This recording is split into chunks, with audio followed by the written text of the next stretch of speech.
guys to please go beyond the guard line.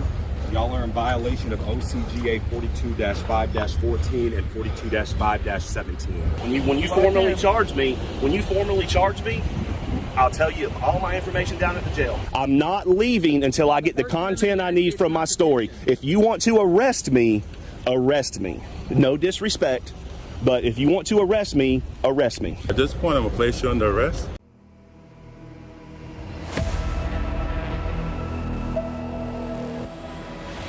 GT's going hot with an update to Coastal State to include what the U.S. Department of Justice Civil Rights Division found. Please make sure to like, share, subscribe to include smashing that notification bell right quick, fast, and in a hurry.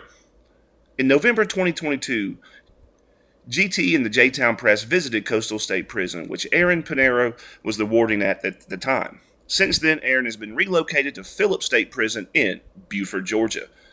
GT in J-Town was arrested and charged with a felony and a misdemeanor for exercising the very same rights everyone is guaranteed. The original story can be found in the description of this story.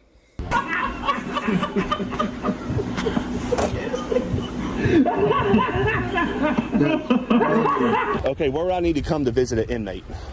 You would need to have permission to be here. So pursuant to OG. Take my keys. You see, sir, that is your First Amendment right. You understand?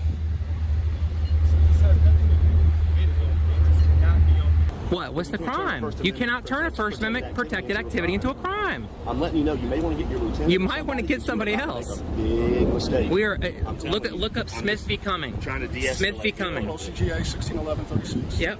So I'm just trying to de-escalate. We got a corporal here, and he's been on the force for a while. I guess. We would have literally walked to the end of the parking lot and already been gone. No, I was here to get my content for my... That's it. Do you understand freedom of the press? I'm a disabled combat veteran. Multiple deployments to Iraq and Afghanistan. And this is how we're being treated. That's right. I'm a veteran myself, so... I guarantee I've been in more shit in a month than you have both of y'all's careers combined. And this is the treatment. Right. This is what the Constitution is turning into. We're not ordered, you know that. Look at Arlington National Cemetery. Row upon row of white markers who've died to protect. I don't even see a flag. Where's the flag? Do y'all see an American flag anywhere? Warden, where's your American flag? All right, it's against the law for you to be here. But what law?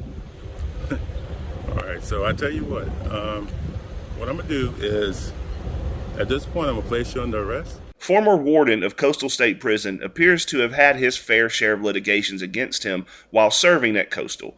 In the case Brewer versus Pineiro, June 14, 2024, Brewer filed a lawsuit alleging various unconstitutional conditions at Coastal State Prison. According to a Georgia Department of Corrections, or GDC, press release, Warden Pineiro was reassigned to Phillips State Prison effective June 16, 2024. Could this be in relation to the Brewer versus Pineiro lawsuit? If so, why transfer the garbage from one prison to another? On October 1st, 2024, the U.S. Department of Justice released its findings into the prison systems in Georgia. This was addressed to Governor Brian Kemp, and what was found. The findings report shows staff shortages, and GDC prisons are unsafe due to aging in inadequately maintained facilities. Images released in the report show just how inmates are housed in GDC facilities. The GDC is trusted with the care of all inmates housed in GDC facilities. These facilities are also funded by the U.S. taxpayers. Placing anyone in these conditions is downright absurd, and Georgia should be very ashamed of this. It was published that the Attorney General could initiate a lawsuit 49 days after the issuance of this notice on October 1st, 2024. Is Aaron Pineiro competent enough to oversee an entire prison? Given past events as well as what appears to be retaliation against 2 citizen journalists in 2022, we believe that to be a huge no. Not only is Coastal State Prison and Phillips State Prison listed on the U.S. Department of Justice findings, but many others as well. I highly recommend reading the report in its entirety, which can be found at a link in the description of this story. Please let me know what you think in the comment section of this story. Until next time, GT, It's going cold.